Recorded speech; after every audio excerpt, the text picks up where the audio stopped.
Good morning students. आज अपने पास next जो टॉपिक है वो है अपने पास यहाँ से समांतर क्रम संयोजन। जो नेक्स्ट टॉपिक है वो है समांतर। अपन ने श्रेणी क्रम संयोजन पढ़ लिया था। अब जो है अपने पास यहाँ से वो है समांतर क्रम संयोजन। अब समांतर क्रम संयोजन किसको कहेंगे? यदि सभी सेलों में धनात्मक टर्मिनल एक बिंदु पर, जितने भी सेल है उनका जो धनात्मक टर्मिनल है वो एक, सभी सेलों के धनात्मक टर्मिनल एक बिंदु पर व ऋणात्मक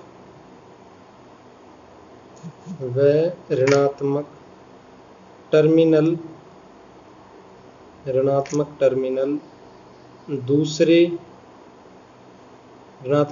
दूसरे बिंदु पर जुड़े हों तो, ऋणात्मक टर्मिनल दूसरे बिंदु पर जुड़े हों तो ऐसा संयोजन समांतर क्रम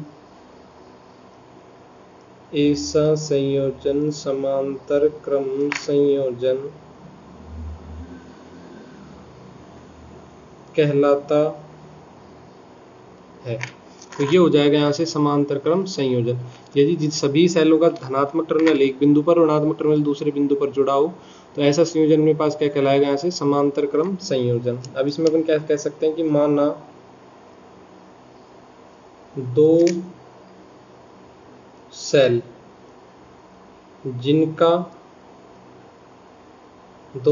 जिनका विद्युत वाहक बल एप्सिलॉन 1 व एप्सिलॉन 2 तथा आंतरिक प्रतिरोध R1 व R2 हो तथा ये समांतर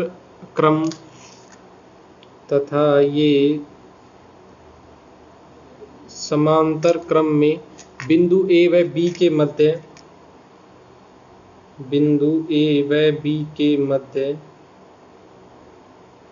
संयोजित हो तो। अब ये समांतर क्रम संयोजन में क्या कहेंगे? मानना दो सेल जिनका विद्युत वाहक बल एप्सिलॉन 1 व एप्सिलॉन 2 और आंतरिक प्रतिरोध अपन ने क्या ले लिया? उन दोनों सेलों का R1 R2 समांतर क्रम में बिंदु A व B के मध्य संयोजित है। तो जैसे अपने पास यहाँ से दो सेल ले लिया अपन ने कि भाई एक सेल ये ले लिया, इसका विद्युत वाहक बल एप्सिलॉन 1 और इसका जो आंतरिक प्रतिरोध है वो R1। एक ही दूसरा सेल है अपने पास यहाँ से, इसका विद्युत वाहक बल एप्सिलॉन 2 और इसका आंतरिक प्रतिरोध कितना हो गया अपने पास यहाँ से R2। और इसमें से धारा कितनी जा रही है अपने पास यहाँ से I2 और इसमें से धारा कितनी जा रही है अपने पास यहाँ से I1। ये इस तरह से अपने पास ये बिंदु B है, ये बिंदु A है और ये अपने पास यहाँ से प्रतिरोध R है, कैपिटल R।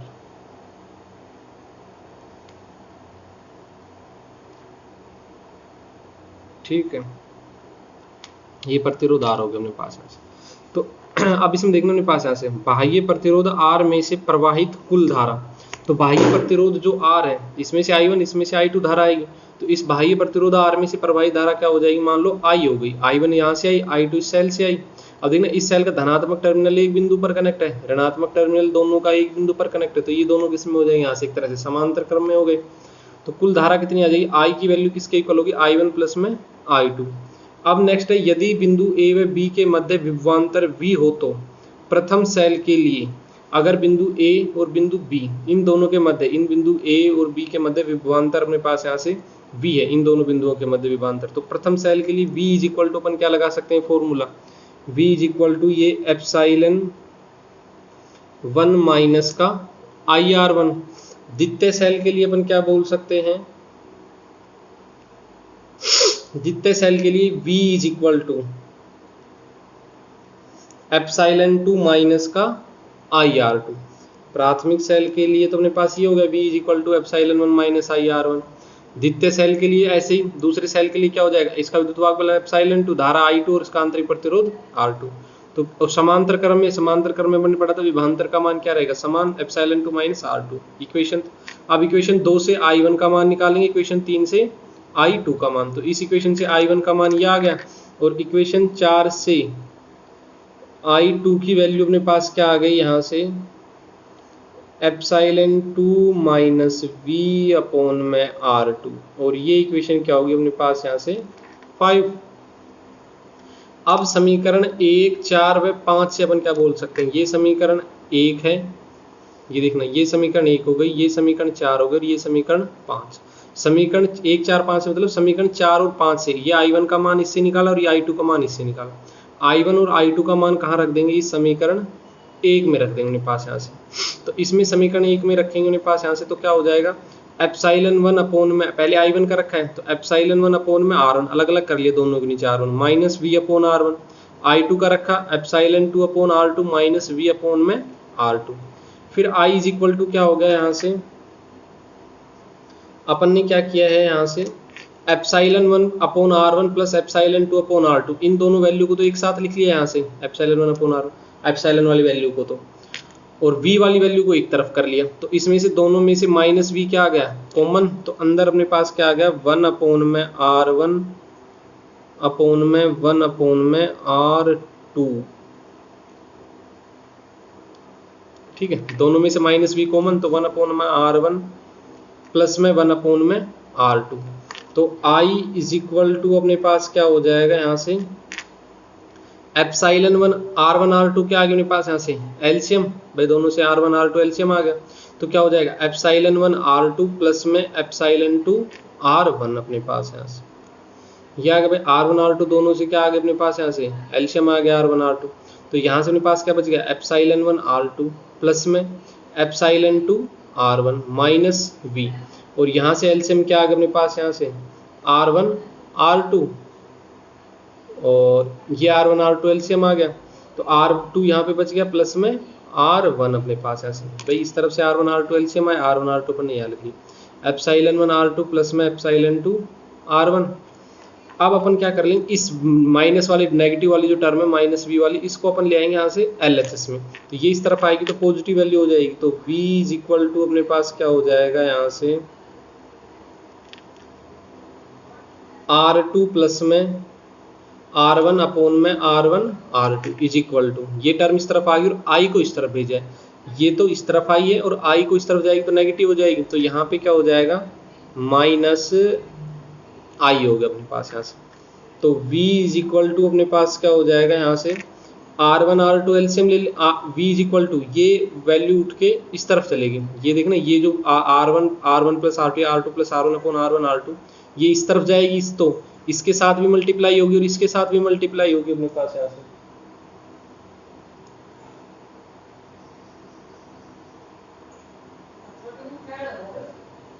तो V इज इक्वल टू यहाँ से एप्सिलॉन, ये टर्म इस तरफ आएगी तो R1 R2 ऊपर हो जाएगा और R2 प्लस में R1 ये नीचे हो गया अपने पास यहाँ से, माइनस इस तरफ आएगी तो ये टर्म I के साथ मल्टीप्लाई हो गई, तो I के साथ क्या हो जाएगी यहाँ से R1 R2 अपॉन में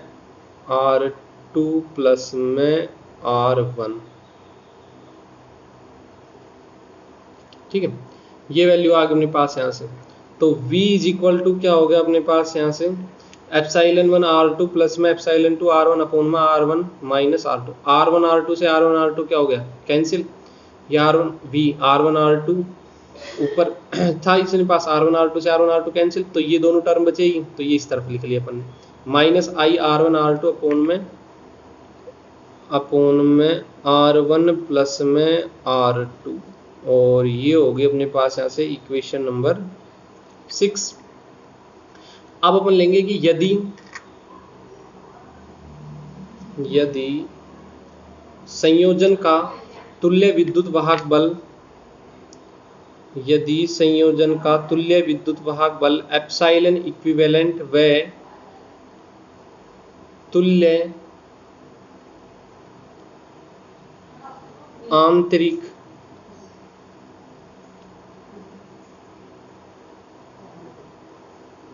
प्रतिरोध कि यदि संयोजन का तुल्य विद्युत वाहक बल तो क्या हो, एप्सिलॉन इक्विवेलेंट व तुल्य आंतरिक प्रतिरोध आर इक्विवेलेंट।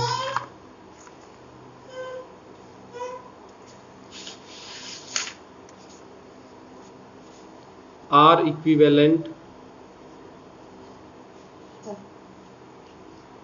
हो तो आर इक्विवेलेंट हो तो अब यदि संयोजन का तुल्य विद्युत वाहक बल एप्सिलॉन इक्विवेलेंट व तुल्य आंतरिक प्रतिरोध आर इक्विवेलेंट हो तो, अब अगर मान लो संयोजन का तुल्य विद्युत वाहक बल एप्सिलॉन इक्विवेलेंट व तुल्य आंतरिक प्रतिरोध क्या हो अपने पास यहाँ से आर इक्विवेलेंट हो तो V इज इक्वल टू अपने पास यहाँ से क्या हो जाएगा कि V की वैल्यू अपने पास क्या हो जाएगी यहाँ से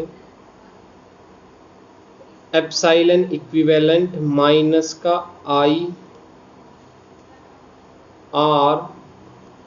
इक्विवेलेंट, और ये आ जाएगी यहाँ से इक्वेशन नंबर 7 कि मान लो सेल है, उस सेल का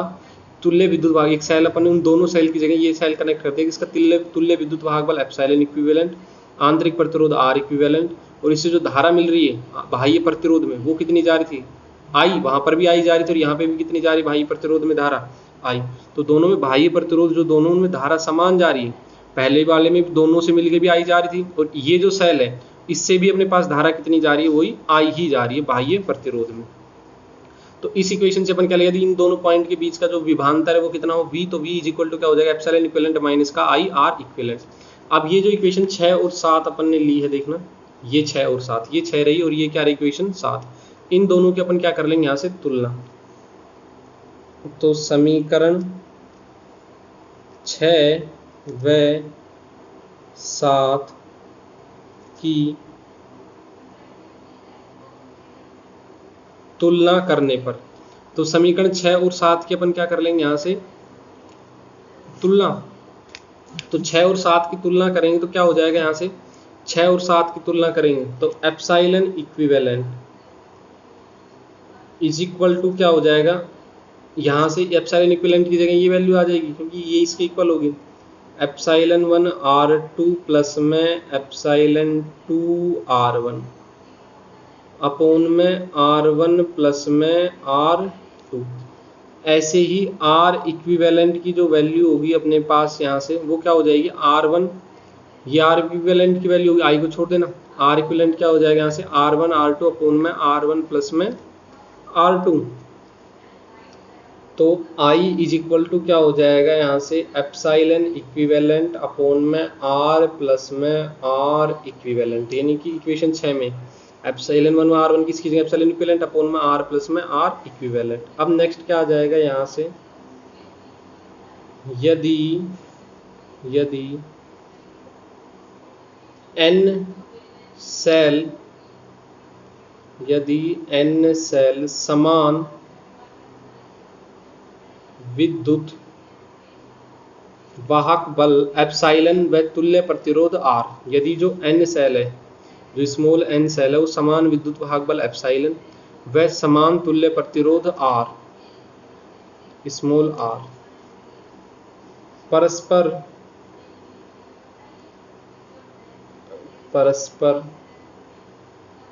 समांतर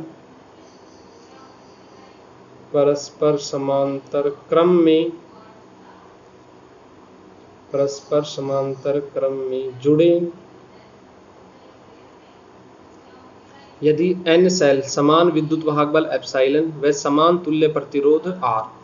परस्पर समांतर क्रम में जुड़े हों, यदि कि इस सेल में जो अभी तो अपन ने जो दोनों सेल लिए थे उन दोनों का विद्युत वाहक बल अलग अलग था एप्सिलॉन 1 और एप्सिलॉन 2, अब ये कह रहे हैं कि जो सेल जुड़े उन दोनों का विद्युत वाहक बल क्या हो, जितने भी मान लो n सेल जुड़ रहे हैं, दो नहीं n सेल जुड़ रहे हैं और उनका सबका विद्युत वाहक बल क्या है समान एप्सिलॉन, और तुल्य आंतरिक जो प्रतिरोध है समान तुल्य आंतरिक प्रतिरोध करना है, समान तुल्य आंतरिक प्रतिरोध R परस्पर समांतर क्रम में जुड़े हैं, तो इनका तुल्य विद्युत वाहक बल व तुल्य आंतरिक प्रतिरोध, तो तुल्य आंतरिक प्रतिरोध क्या हो जाएगा यहाँ से, epsilon equivalent is equal to